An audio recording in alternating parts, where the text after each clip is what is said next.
Can you debunk some common myths about injectables for toxins and fillers? Oh gosh.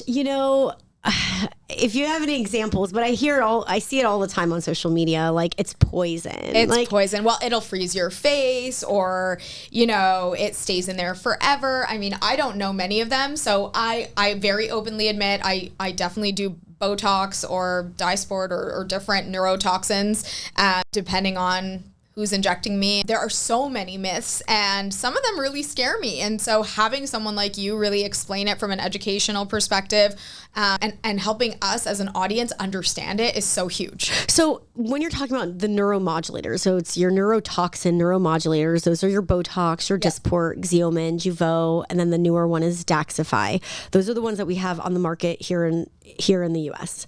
And those are FDA approved. Mm-hmm. And really they're FDA approved to help relax the muscle is what you're injecting it for. So when I got into this field, I was doing it for Botox migraine. Mm-hmm. Now there's study after study. It cannot last longer than 3 months.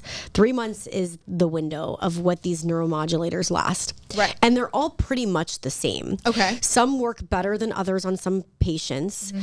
Personally, I do like Xeomin. I'm a fan favorite of that one. It's a little bit more of like the natural tox, and they call it more of like the organic tox because they took a lot of the proteins out of it. So especially if I get newer clients that are into this field that want to start very little anti-aging, baby steps we call it. So I usually like to use the Xeomin because you won't build a resistance to that product. Oh, interesting. After time, you can build a resistance to the neuromodulator. And do you find alternating, like let's say between Botox and a Dysport or something like that, helps with that buildup or no?